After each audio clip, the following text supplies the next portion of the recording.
Welcome to the Dance to Heal podcast. I'm your host, Jenny C. Cohen. Join me as I share stories of how life is a dance. I'm a cancer survivor, mother of two, and an award-winning performer who found that mind and body connected movement is vital to healing in a way that is safe and tailored to your life. I created Dance to Heal Wellness featuring the Spotlight Confidence Formula and also authored the best-selling award-winning book, Outside In Recovery, Dancing My Way Back to Myself After Breast Cancer. I will bring new ways to help you on your dance journey and healing path. Are you ready to move? Dance to Heal starts now. Hello, welcome. I have the utmost pleasure of welcoming our special guest today, Whisper.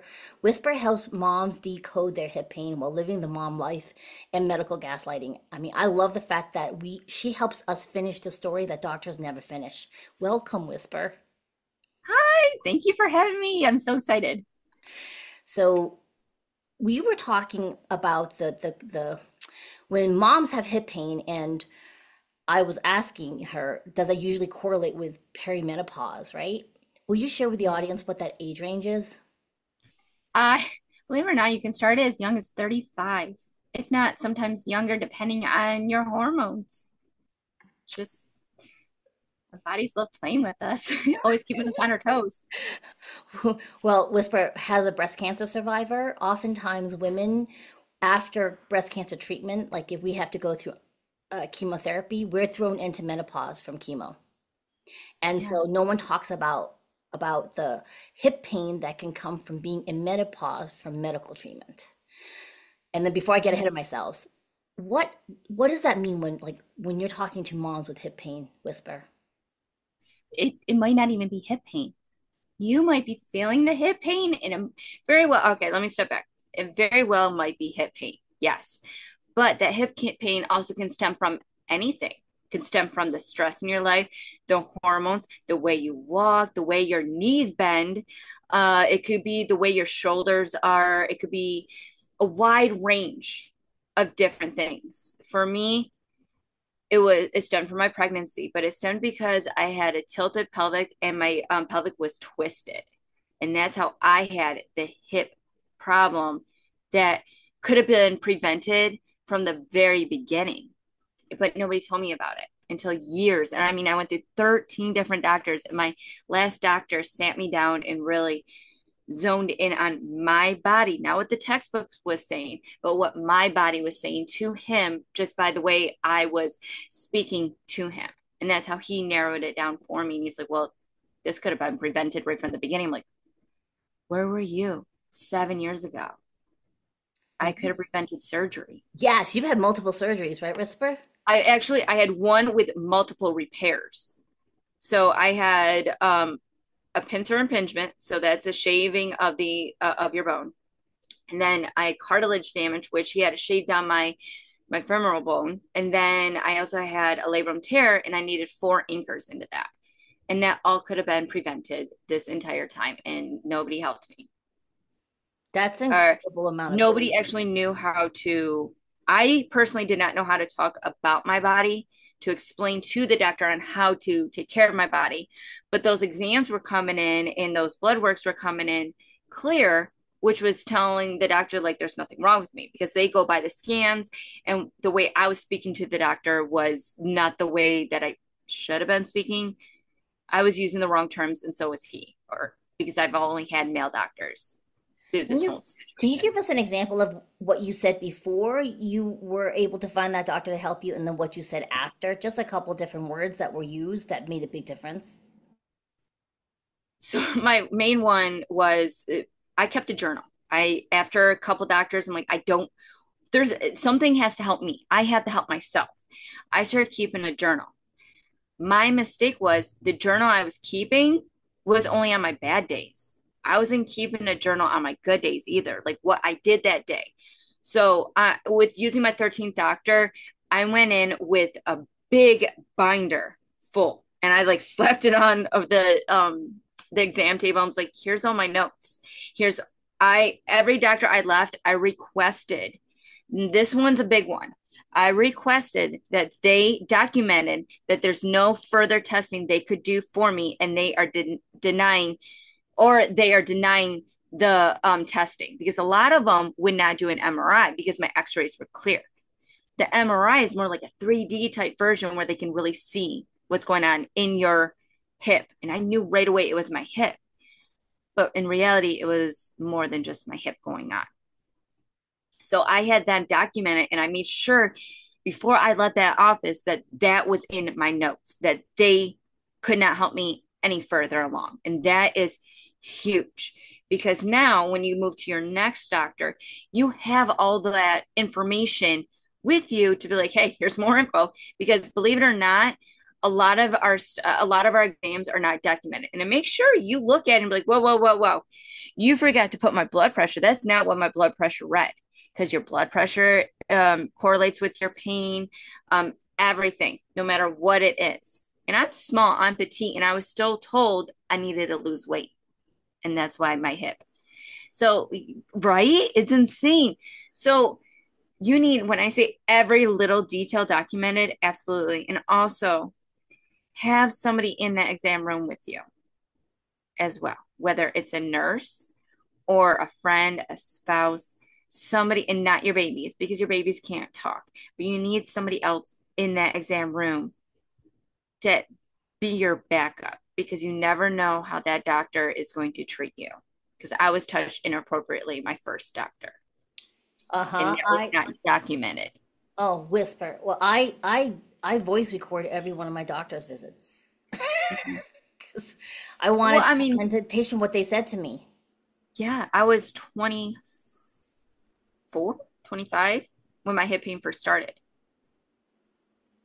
I did not know when I was walking in there. And you also, I cannot stress enough, not every hip doctor, not every orthopedic doctor, not every OBGYN knows the structural of our pelvic and our hip. And you think the OB would, but no, They don't. They don't, no. unfortunately. And I was an occupational therapist and know that, oftentimes it's a means to an end. It's not necessarily why they're in that industry, right? They're on their way to something else. There are people like that. And so, how does I love the reminder to always have an advocate with you when you go to your appointments, to keep Yes. double checking what they're putting in the files about you. That's exceptionally important. I Before you That's one even thing. leave that office, Yeah. make sure you have that, because that can be valuable information to your next doctor, to your third, fourth, fifth, 13th doctor. And that's when I started. I think it was like my fifth or sixth doctors when I really started honing in on it, because I'm like, I am done with this mind race, this circle, this, it was playing mind games with me. Like, maybe I'm not, maybe I am right. Maybe maybe they are right. It's all in my head. Maybe I am fine. And I knew deep down I wasn't, but it starts playing those mind tricks with you. And that's when I always stress, when you're documenting things, keep a journal, keep it in your phone. We have our notes in our phone. You don't have to go out and buy a fancy journal. Keep it in your phone, the date, the time. And it's straight down to what you eat, how you slept, the goods, the bads, everything. Document it. Because I'm never going to steer you away from having a professional medical person to handle you. I'm never going to steer you away from a doctor.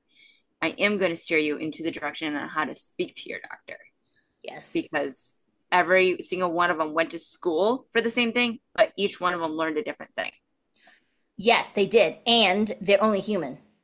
They're only Exactly. human. We don't know what kind of day they're having when you walk into the doctor's office. No. And we've been really being very proactive when we walk into a doctor's office, because we want to explain to them in detail what we're dealing with versus just giving them the minimum details and hoping they'll guess what's wrong with you. Like, I'm That's not- another thing that is huge. Yes, you need all those little details, straight down to, is it a stabbing pain? Well, what does stabbing pain mean? Ask those questions. They should be able to answer it. And if they cannot, have them document that into your chart, that they yes. could not explain what a stabbing feeling meant to you and what you should do. Document it. I cannot stress that enough. So I have Document a question. it. Okay. This is actually something new I'm learning today with you, Whisper.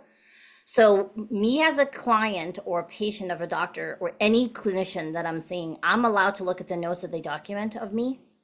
Absolutely. That is your right. Absolutely. You're also, Audience you have members. the right for them to print it out for you. Before you leave the office, you had the right to have that in hand, in hand. And that's even like if I have dealt with a lot of military as well. And if you're a veteran, get all your documents before you even get out of service, because that is going to be valuable when it comes to the whole disability. You don't really realize that a lot of our stuff is not documented. And I mean, the way that they ask you, well, what's your pain level, 1 through 10? That could even not even be in the chart. No, you want that in the chart. You want every little detail in the chart, because that's going to save you in the long run. And I know it sounds like, well, I'm being a Karen, or I'm nagging, or I'm whatever the new lingo is now. You're not. What it is you're advocating for yourself. You're making sure these doctors, you got to think, these doctors see hundreds of patients in a day. They are running room to room to room because they only need 7 minutes to be sitting in that room with you in order for insurance to be collected. In their head, they just got to be there 7 minutes. Okay, next. And they're moving, they're bouncing. Your chart might not be documented until later on. And now he's like, oh my gosh, I forgot what they said, or oh my gosh, I forgot what she said, or things like that. So you want to make sure before you even leave there, it's already documented. Wait a minute. Clear your day. You have all day to sit there to make sure you got the right information. Yeah, absolutely. That's all part of medical gaslighting and what they do. They'll tell you, you're fine. You're okay. It's all in your head. No, it's not. Write that down. Yes, because we do have more power. And I yes. love that. Tell me why it's all in my head. Yeah. Or they'll be like, oh, it's hormones. Well, how can I test for my hormones to make sure that it so I can rule out my hormones if it is or isn't? Ask for that stress test. Ask for that. And if they deny, please put that in my chart that you have denied my stress test to further investigate why I have pain.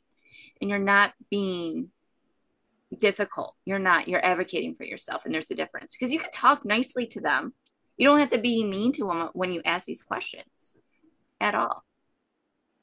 I love this because, I'm 57, and in my day when I was younger, it was always the doctor knew everything. You never questioned. Even staff didn't question the doctors, right? And then as I graduated and became an OT, and I'd be in the hospital saying, oh, really, actually, who's in control is the nurses.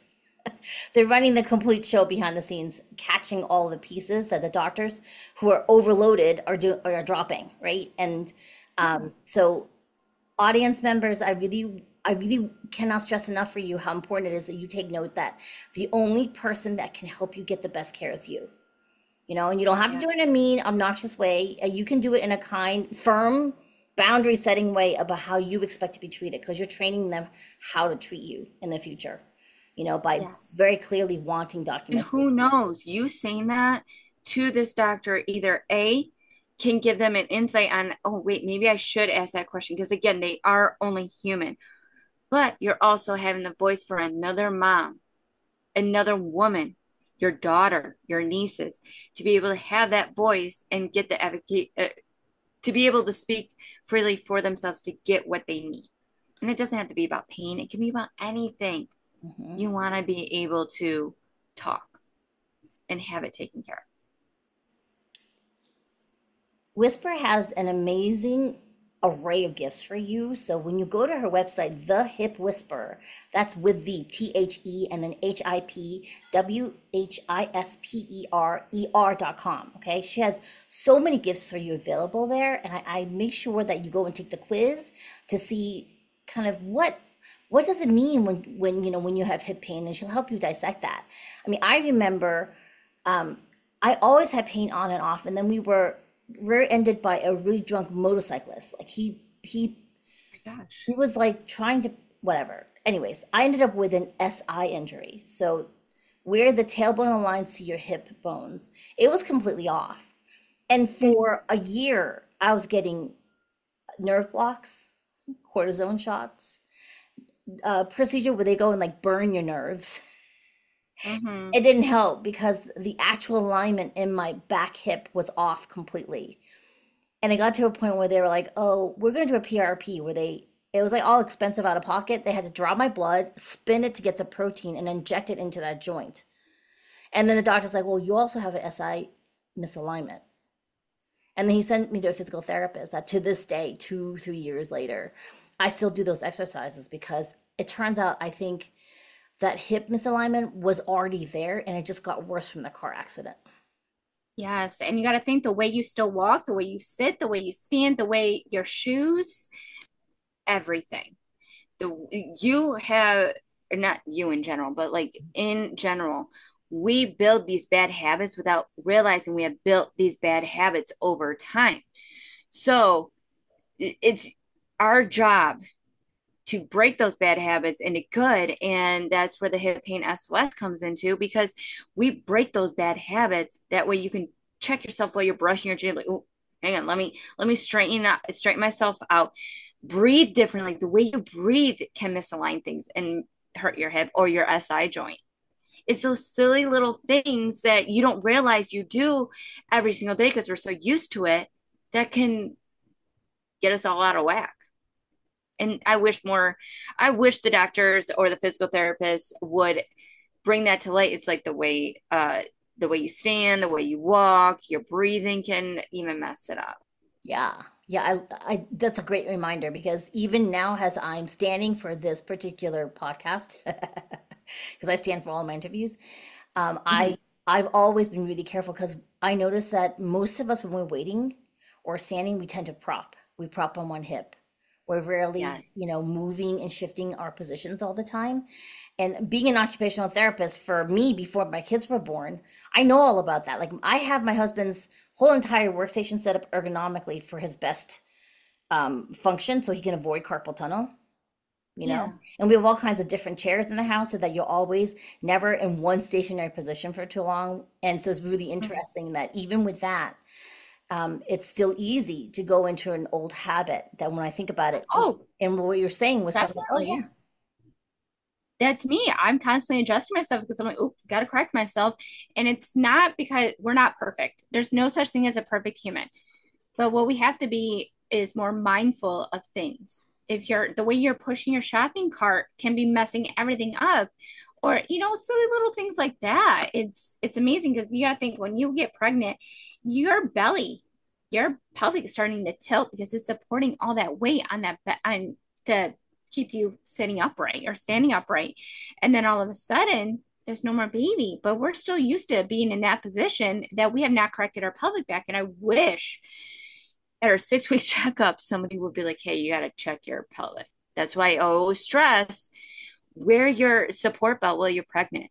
And those postpartum bands, it's not a gimmick. Wear those up to a year. well, okay, It's so I really, have fraternal twins. I never got any type of thing that you talk. I have no idea what you're talking about. Explain. really okay. So with the pelvic, the belly bands, it goes right along your pelvic and your hip, and it goes on your lower back and on your bottom and across your front. And then it has a band that goes over your belly and it supports the baby. And that will actually help keep your hips aligned because you tighten up your hip part. You tighten it up as much as you're comfortable with. And that will help keep your hips in alignment. And then, and plus, it takes pressure off of a lot of things. It's your BFF without having to be in water all the time. And then when you deliver, they just, now I have seen out of all three of my babies, three different hospitals, nobody gave me a postpartum band, but they sell them at like Walmart and Target. When I had babies, it was Babies R Us, but they have them, and I highly suggest. Amazon has them too, cheap. I highly suggest wearing that to up to a year because your hormones are still all out of whack for months afterwards. Because you got to think now you're adding in breastfeeding if you breastfed. You're adding in all the trauma, whether you had natural delivery or you had a C-section. Either way, you have trauma there. You had an easy birth, you still had trauma. Your body still went through trauma, even though it was easy. So our hormones are insane, and I highly suggest that postpartum belt for up to a year to keep your hips in alignment. And a lot of people they don't suggest that, and I can't stress that enough. And that's what saved me on my last pregnancy. And I did not know that until my third pregnancy, and I delivered her in 2020, the beginning of 2020, Wow. and It I makes had a perfect baby. sense, Whisper. It makes Yeah, sense. But I never got a post. I was huge with fraternal twins. And they yeah. came 4 weeks early, which back then was considered premature. Not now, but back then 4 weeks early was very premature. And I still remember like how weird it was in my body when they were born. And Mm-hmm. one of my kids had really high jaundice, so they made me admit her into the hospital for 3 days. So I'm going back and forth between the hospital and the baby and the other baby at home, and I had no bands on, and like I actually recently had to have my diastasis recti repaired because I didn't know I had a 4 centimeter gap in my front abs for like Yeah, it's 6 years. I had no nobody clue. talks about that either. And they don't talk about your deep core. Your deep core is literally and I'm not talking about your abs. I know we all want six packs after having a baby. That doesn't happen. Forget the six packs. You want your deep core because that literally holds your pelvic into place and your glutes. I'm not saying that like the nice apple bottom. I'm saying your glutes need to be tighter just so because you got to think that's holding your pelvic up and your guts and everything else. And that can also misalign you. And it's not commonly talked about when it needs to be. And you would think your OB would suggest this, anybody. And so it's not talked about. No, it's not. It's not. It's crazy. I mean, like I have fraternal twins that are not of childbirth. I mean, I've got my son and my daughter, and because they were elite athletes when they were very young, they're constantly having to readjust their hips because they have to go to the physical because they had gone to Junior Olympics, Whisper. So they had done overtraining at a very young age before puberty, Mm-hmm. right? So for them, it's been this like, oh, I have to get to learn my body I'm going to listen to your body instead of other adults telling me what to do to my body to train at this level. Yes, don't listen to anybody because everybody's body is different. And I stress that even my littlest, she's 5 years old. But when she gets older, I'm going to tell her, be like, hey, you can do this for your body, but listen to your body because your body's different than mommy's body. Your body's different than Susie down the street body. Listen to your body. And if it hurts, stop. Don't do it. Yeah, yeah. Don't push yourself.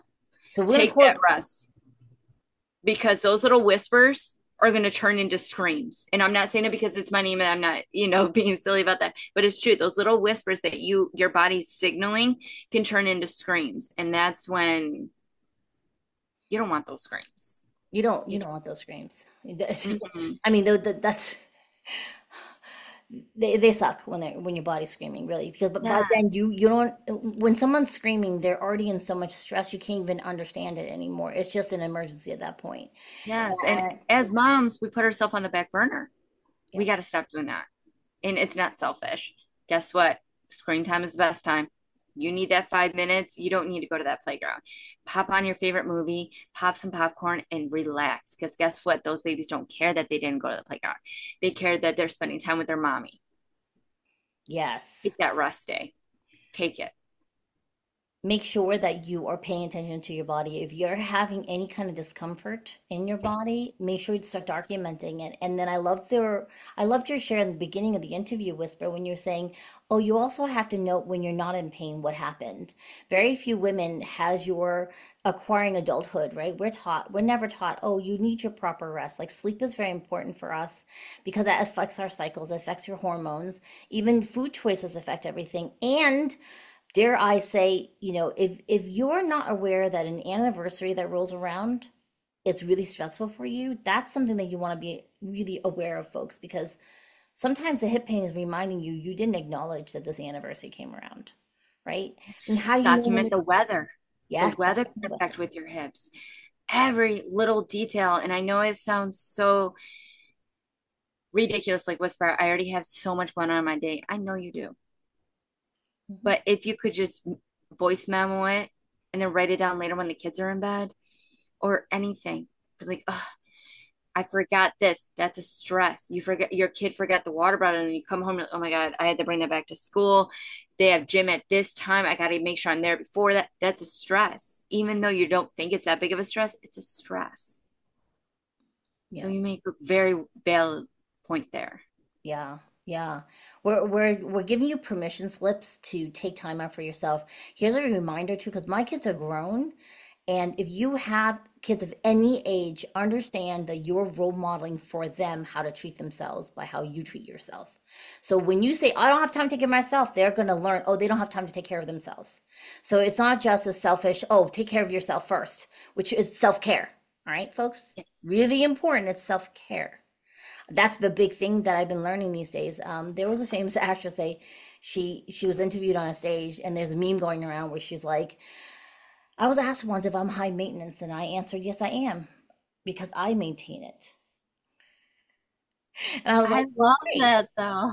I am high. Everyone should be high. Well, not should. Everyone has the right to be high maintenance because we're going to Yeah, maintain ourselves, right? We get the right to do that. exactly. And think about it. When your baby comes home sick or they wake up with the sniffles, what do? You comfort them, you put on a movie, you make sure that they get what they need to get to feel better. Because you, as a mom, that is your instinct to make sure that they are better. Make sure that you are showing your kids that mommy can take that time too. And that is huge because that's giving that not only yourself the permission slip, but them the permission slip when they get older. And plus, who knows? You're creating somebody's husband, somebody's wife as well, somebody's mommy, even though we don't want to think that far ahead, but it's true. You're These, teaching them what are they by teaching? example. Yeah. By example, right? And don't forget that when you start to break these cycles that you've inherited from the generations before you, that's helping the energy going forward, right? And up the people around you, because then you're at your best versus trying to drain your well dry, trying to take care of everybody but yourself first. And pay attention the way you speak to yourself. Not only are your kids listening to it, but you're like, oh my gosh, you wake up in the morning and be like, oh, I'm gonna have a bad hip day. No, ma'am, we're not gonna do that. You're gonna be like, okay, how can I move out of bed to make sure that I'm gonna have a great hip day? Instead of bad, you say good or great or something else. You gotta alter the way you talk. And I know that sounds taboo and woohoo or whatever, but it's true. Because the way we speak to yourself as if you're going to speak to how you speak to your babies. Advocate for yourself how you would advocate for your babies. Well, that makes sense because there's a part of us that was never healed when we were kids. Let's just be honest. Exactly. So, Exactly. You're healing that inner child. yeah, yep. Whisper, thank you so much for coming today. I think we really hit on a lot of things. I think this is amazing. Yes, I would thank you for having me. It was great. We'll have to have you come back because I feel that we only touched a little bit about what you do when you are helping people with hip pain. But I think Yes. all of this is really pertinent, audience member, because of what Whisper had said before, that everything affects your hip. It's like the barometer. And then this is your first time through Whisper's audience, in the whole dance format of belly dancing, there is acknowledgement that a lot of us hold memories and past traumas in our pelvis, and that's housed in your hip. So all that is correlated, and we'll have to have you come back with us so we can talk more about that. Yes, you give me goosebumps. I have goosebumps. I know you can't see it, but I have little goosebumps over here. Yay! Hello. All right, so we'll see you all next time. Bye bye. Bye. Thank you. Thanks for listening to the Dance to Heal podcast with Jenny C. Cohen. Come back next time to hear stories of inspiring triumph and learn more ways that you can heal yourself. To work with me and continue your journey, visit danceandheal.com. Are you ready to move?